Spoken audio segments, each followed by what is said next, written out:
hard over the past 6 months, I think it is. Yes, 6 months. And we've got a lot done. I think that, I appreciate the work that everybody has done, and I appreciate the input from all of you. So I am opening it up right now to the actual report that I had sent out. So I am going to share. Has everyone had the opportunity to read through that? I tried to send it out as soon as I could. I believe that there were some edits that were made after the fact, but we can just talk about that afterwards. This is the report that I had sent out. So what we have here is hopefully the final draft. I did attach a PDF of what it would look like with the minutes, the meeting summaries that were added. Dr. K, I did want to ask you if you wanted me to add in your report as an appendix at the end. I'm sorry, my report on The survey that you had taken. oh, I don't think so, actually. I don't think it's this, because the data from that is reflected in what we did. And I think that in the spirit of, people wanted the people who responded to that wanted to make sure that it was kind of as anonymous as possible there. So I think that probably, unless it's required, I think it's probably better to just keep it as a summary in what we found. Okay, perfect. All right, so this is the report. So I have today's date on here. I have all of the members in here. The only vacancy again is that Senate Minority Leader. And as we move through, the table of contents is here, which has been updated. Labor of love here. So you click in it and it brings you right to the pages. So hopefully that will work well for most of the anyone that's reading this. So what we did change, and I'll go through that, the sub-working group met on Wednesday, and we made some changes that we felt were necessary. I did take the advice of Dr. K and added more information about the background for radiologic technologists. So talking about the actual professions themselves and how vast it is, because I think I take for granted that everybody knows what our professions do. So I think it's important to be able to note that in here. So the background is the same. It's pretty much the same as what it was previously. Again, Ms. Griffiths and Mr. Raza really worked hard on the actual wording and the wordsmithing. So I appreciate the hard work that they put into this. The main findings are also remaining the same. So it just talks about the current system that we have. And I'm not going to bore you with all of those things, but I will show you the changes that we made. So this is the introduction. So these are our recommendations that we made. And as we move section 1, the introduction itself is going to talk about the task force, who we are, what the approaches that we took, and some of the main resources, the key resources that we shared in this list. However, there are over 20 that we used that are listed in the reference page in the back. We moved the overarching principles and we moved report contents. So those are two things that we moved up. Overarching principles had their own separate content page. So it was actually section 3 previously, and we removed it and we just added it under introduction because I think it helped us to be able to formulate. It made sense here. Our report contents was actually moved up also. That was after the background on respiratory care. So we moved that into this area as well because that also made sense. So rather than the 5 sections, we have the 4 sections of the introduction, the scope of the problem, the overview of Connecticut's status, and the layout of the recommendations in section 4. So here's where we expanded. We really did expand on both professions. So we talked about, all three professions. So we talked about the background information, including the status and the profession-specific staffing challenges. We talked about the national and the state vacancy rate. So this is the information that I was able to gather from Connecticut Hospital Association. So thank you, Ms. Hall and Mr. Kidwell, as well as Dr. K, for all of that information. So that was tracked in here. Ms. Hall, I did copy the link for the Adobe slides as a resource in the end because I was not able to print them out. So I wasn't able to print those slides out. So I just made them a link as a reference at the end. So this just talks about both of them. And then it talks about the specifics about each of our current vacancy rates and the challenges that are associated with them. Then we went specifically into radiologic, nuclear med tech professions, and then the background on both of them. Now, for the purposes of the report, I did combine them because nuclear medicine is underneath radiology as a scope, but I did combine them together because it just made better sense. So it talks about where we are, the third largest group of healthcare professionals behind doctors and nurses, and then what the requirements are of them, what our current status is, what our scope is, how many different modalities that are covered, what the vacancy rate increases were from 2021 to now. I did add some of the data that we had from our previous meetings in here with charts. So that gives us a little bit more information. And then the white paper from the 2024 Consensus Committee was also mentioned here as well. I added that information in here just to give a little bit more background on why we are where we are today. Talk about the different programs that we have on the offerings. So then I split it apart into the programs. So we have radiography, and then we have nuclear med because they are different and the program offerings are different. I have the completion rates for both of them as well. So information that has already been provided, and then the results overall. Nuclear medicine was a little tricky with the pass rate and the placement date. I had a difficult time trying to figure that out. I think maybe because I couldn't wrap my head around it the night that I was doing that. So Mr. Green, if you have that data, that would be great, but I think this may just be enough for this report. What do you think? Yeah, so there's obviously only the one, and they didn't publish it anywhere, and I got nowhere hearing back from the head, that department, all the contacts I made. So I think we're just gonna have to go with this, but. Okay, all right, thank you. Then I go further into how many there are in Connecticut. So the licensure, the credentials, and then we go into respiratory care. This did not change. So this is the same as what it was. Ms. Griffiths, correct? We left this exactly the same. Okay, so this is what you had in that first initial report. So there's not many changes that were made. All of the same data is in here about respiratory care.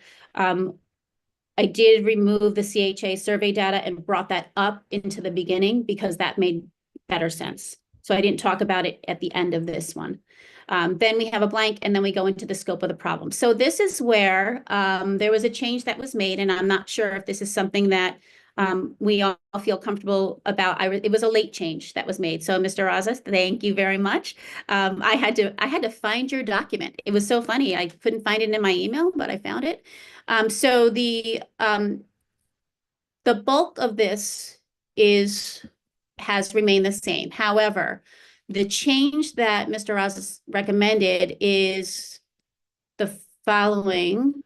Bear with me because I'm looking at your document on the other side. So at the start of this first paragraph, Mr. Raza recommends the COVID-19 pandemic provided a stark case study. When a novel pathogen appears, the capacity and preparedness of the healthcare workforce can dictate whether hospital and medical systems remain resilient or falter. And then it goes into that next sentence with a period at the end of practitioners removing, which poses significant risk to the state's healthcare system. So he strikes this out, but adds in that first initial sentence. I'm going to show you what it looks like just so that you can let me know if this is something that you would like to keep.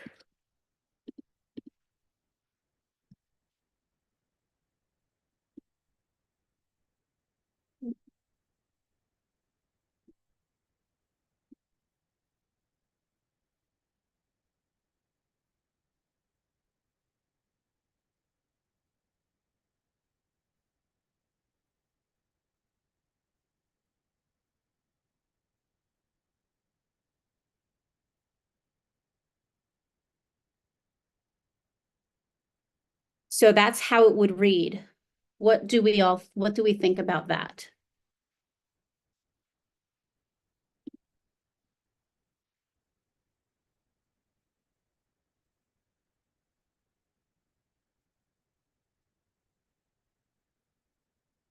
Do we feel that we want to add anything about the pandemic? Do we want to remove it?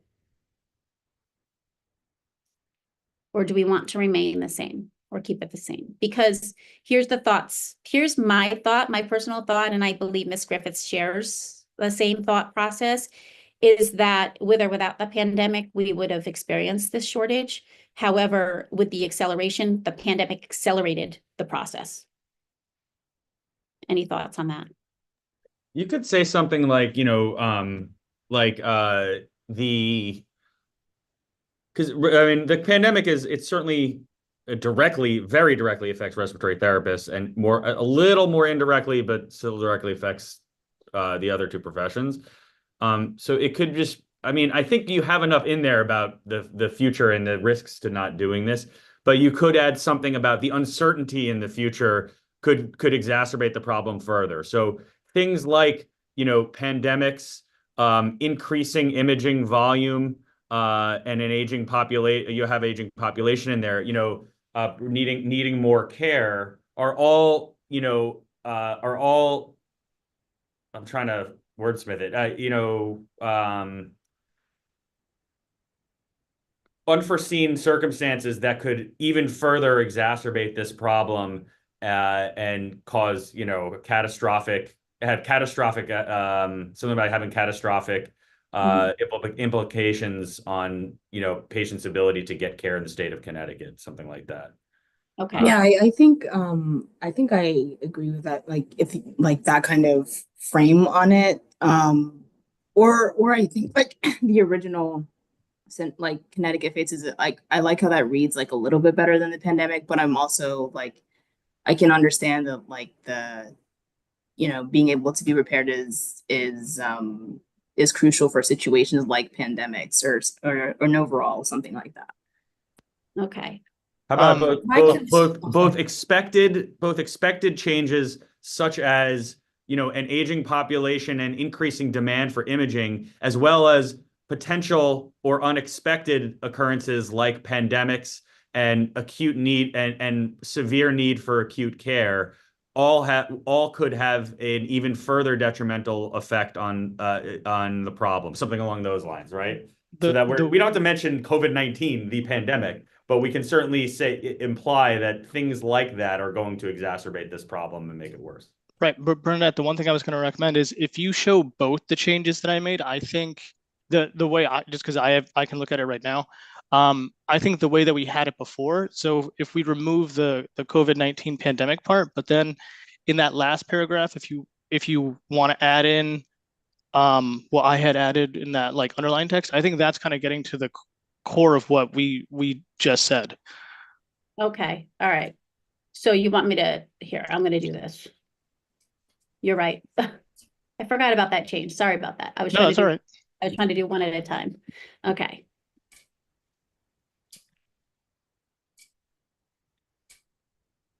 So that was the additional change that he made to this section. Representative McCarthy-Vahey. Thank you, and forgive me for not being on video today with you. I think, and sometimes I wonder if we're kind of afraid to talk about COVID because of the politics behind it. I don't know if that's the case, but what I can tell you is that when we talk about children's mental health and the Transforming Children's Behavioral Health Task Force, we talk about COVID and its impacts all the time. And to me, I don't think there's anything wrong with specifically referencing COVID, but I also like that added sense of the future. I was looking at bird flu articles last night in California and thinking, please God that this doesn't advance as it has been a little bit, right? And obviously I'm not suggesting that that's the same as COVID. Please don't misunderstand. But I don't think that it hurts to reference, because in so many other areas as legislators, we have been talking about having to address the impacts of COVID. And it seems, I think so much, particularly about respiratory therapists. I've shared with you guys my own personal experience in losing a loved one this year and seeing the work of respiratory therapists and understanding, COVID very directly. And as you said, Dr. K, indirectly for all the professions. So that's just a long way of saying, I don't think it's a bad thing to reference it. But I don't think it's material enough to be concerned either way. I think the point that you are making in this is taken, that there's a preparedness issue for us going forward, and that the bottom line is we're not prepared the way we need to be right now or for the future. Thank you. I appreciate that. So, Mr. Raza, you're right that it does read better with that last add in that first sentence in the last paragraph. If you would like to read through and see if that captures what Dr. K and Ms. Hall were concerned about, please let me know.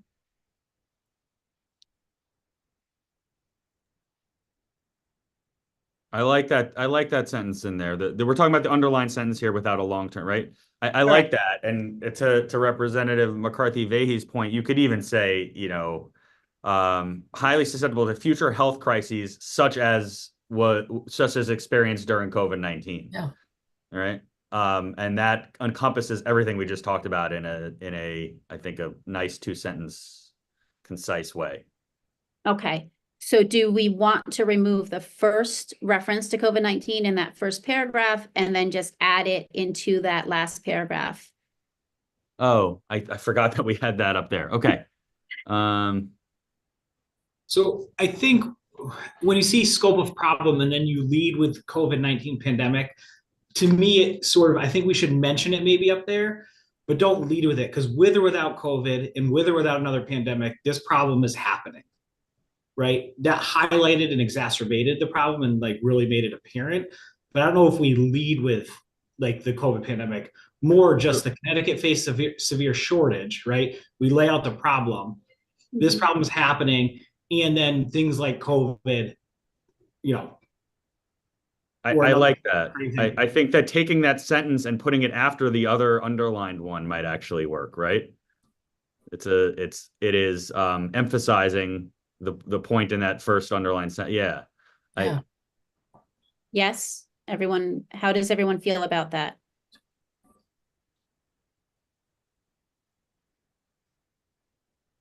Yeah, that works too. I didn't even think about it like that. But yeah, that works. Okay. All right. So we're happy with this change, this particular change. And just to clarify, we're taking out in the first line, we're taking out which poses significant risks.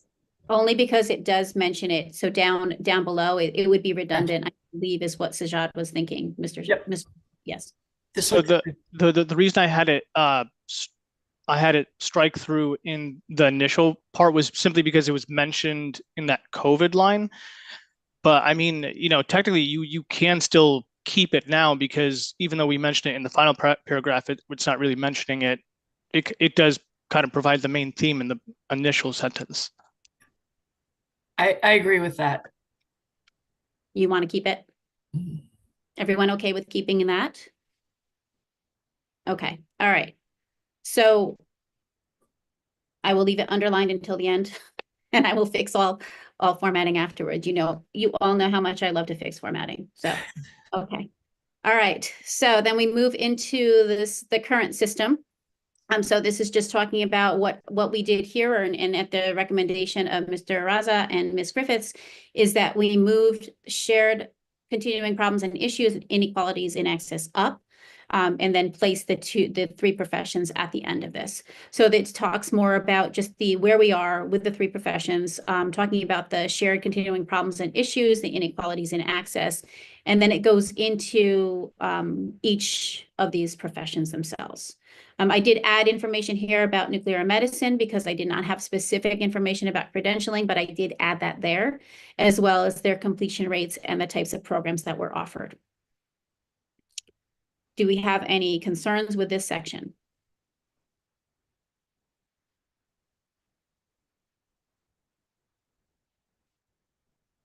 Okay. All right, so moving on. I will move on to recommendations. I believe that this was not changed. The only thing that changed was that I didn't realize that I didn't change the initial meeting because we did meet in June and not July. So that date was changed throughout the report as well. Then we go into the task force recommendations. There were not major changes that were made here. except for, nope, there were no major changes that were made in the recommendations. So these remain the same from the original report that we had sent out. We just modified just tiny bit. I think there was like spelling error in one of them, but recommendation 4, we said building partnerships. It wasn't just HOSA. So we No. said building partnerships with high schools through career fairs and HOSA partnerships. Mhm. I don't know. Do we want to, can we go back to that? Should we not have partnerships twice in the same sentence?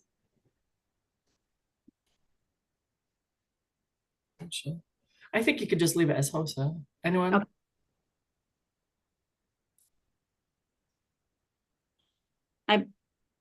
I like the change. Yeah.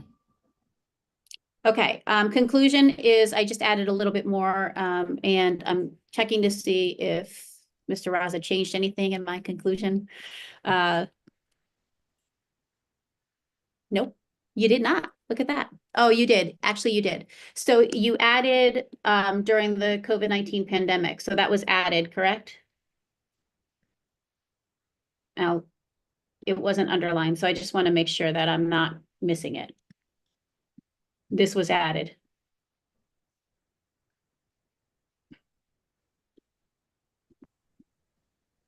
Is That's that what you, Yeah, Oh. that's what I added. okay, and that's where you want it to be?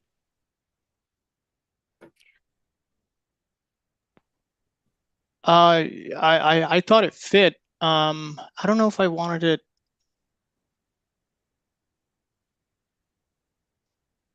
Oh, maybe I did. I did mean to put it there, but I think I meant to put it before key problematic factors, because I still wanted that to be the final paragraph. Okay, Oh, this is because in the document that I got, there was that note that said if we could expand on respiratory care practitioners in this specific section. So yes, that's, thank you. yeah. Okay, thank you. All right, so there were a couple things that were added here because it was a short, it was just a short conclusion that was put in. I added more information, just talking more about where we are, where we need to go. And I asked Ms. Griffiths and Mr. Raza to add more about the respiratory care because obviously I have information on rad techs and nuclear medicine, but I don't have anything about respiratory care. So they did add on that additional area. And then the key problematic factors remain the same. A small little thing in the very end of it, and safeguarding the quality of care. Something about access too, because that's really the big thing here. We're just not gonna be able to provide access to care. It is quality as well. You need to train good people, but proposed interventions address these critical challenges, ensuring the long-term Sustainability. of and access to care for Connecticut residents. Is that so? After quality of and access to. No, you have Quality of and access. quality and access. I think quality of and access to care, right? Yeah.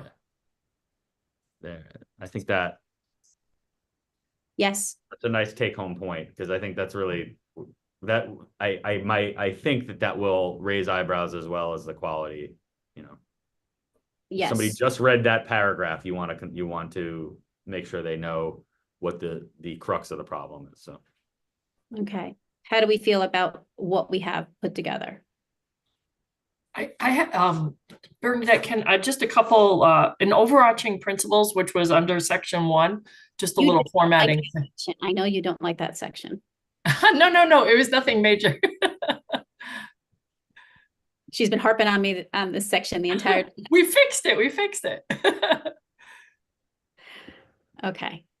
It's after. Oh, I didn't write the page number. I'm sorry. That's okay. There it is. Okay. Oh, Just the first 2 are bolded, the rest aren't. I didn't know if you wanted to be consistent. yes. And I did. then under report contents, Sajad had done this edit and I just emailed it to you. The one he kind of made a couple changes last night where it's listed in more bullets, which made it easier to read to me. So if you look in either your email or the one Sajad sent last night, I kind of like the way it was bulleted.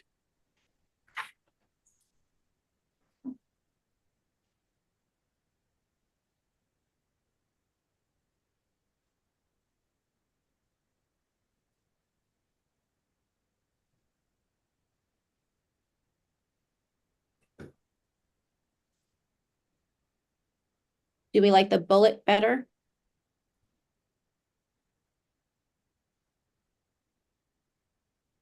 I think it works okay. I think it's fine. Okay, I have to change the numbers because they're wrong. Oh yeah, because we took out 3. Yeah. So I will realign them to what I actually had in the narrative, and then just make sure that we have the 4 sections instead of the 5 here. Does that work for everyone? Okay, all right. So then the final part of it are the recommendations, and then I had sent you a separate PDF with the meeting summaries.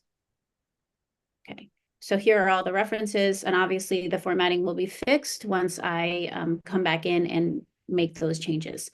So the appendices are listed. I will stop sharing this for now.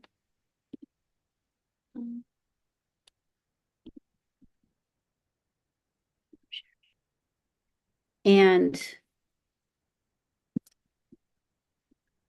so they're just all in a PDF. It was easier for me to add them at the end as PDFs as opposed to doing it in this document. It was too unwieldy to do that. So that's the reason why I sent you the separate document. Before I pull that up, are there any other changes or questions or concerns? There was one last change. It was just like if you go to the table for radiography programs length and capacity, I don't know what it's under. What section? I think it's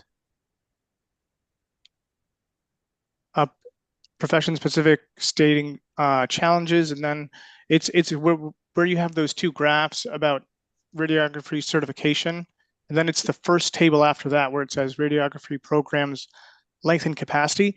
One of the it was just like maybe just a small like typo, but I just added in percent signs and the capacity section.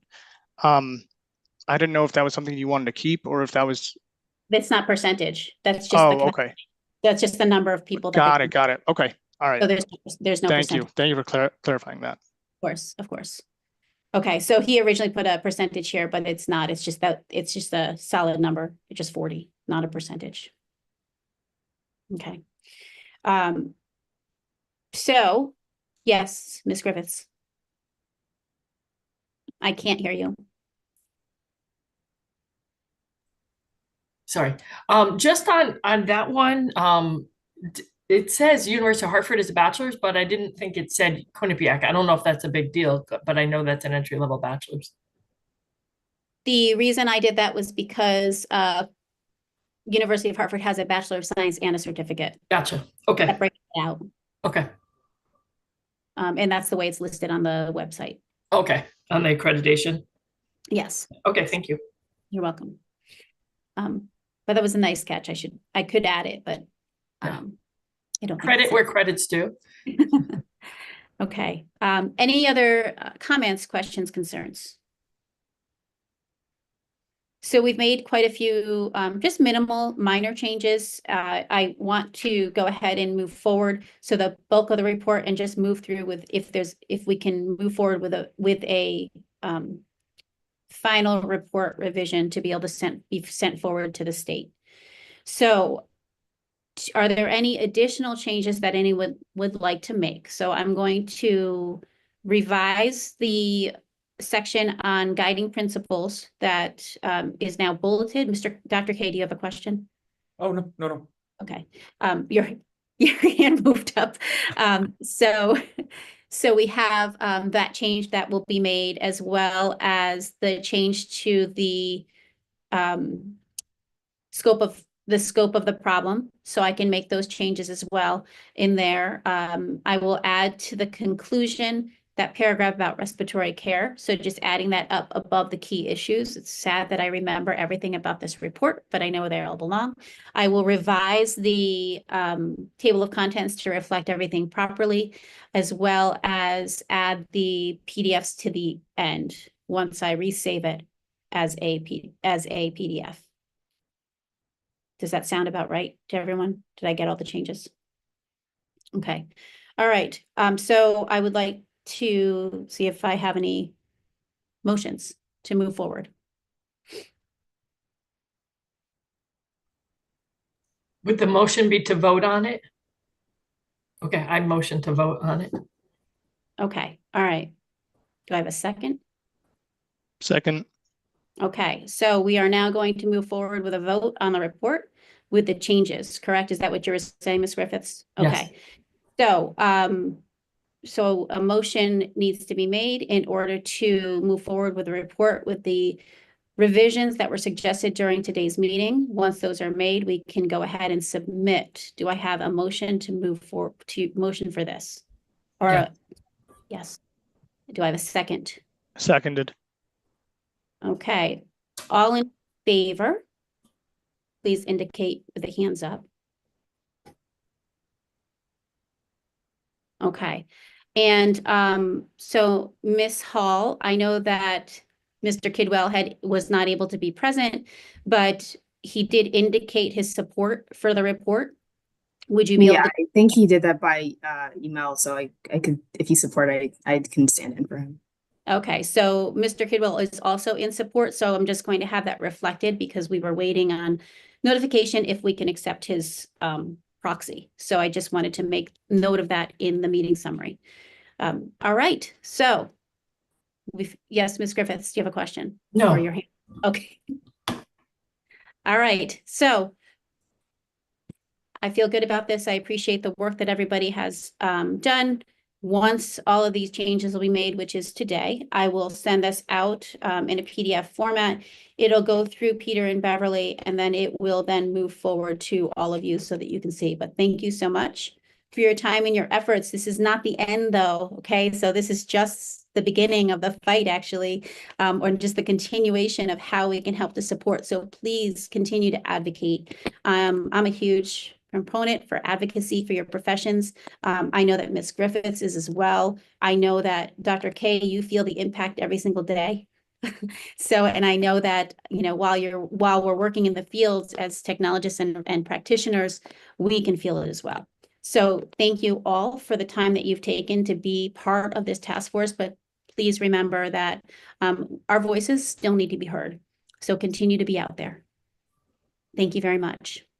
Thank you, and you did a great job. I Yes. appreciate all the work you put into this. Thank you Thank all you. for your Likewise. very Thank hard you. work, but especially Thank you. Bernadette. Thank you very Thank you. much. Do we have a motion to adjourn? May I just also say thank you, and I hope I will see you all through the session process this year. Yes, thank you, Thank Representative. you. Holiday. Davey. We appreciate your support. All right, motion to adjourn. Motion to adjourn. Oh, or Okay. second. All right, perfect. Have a great day.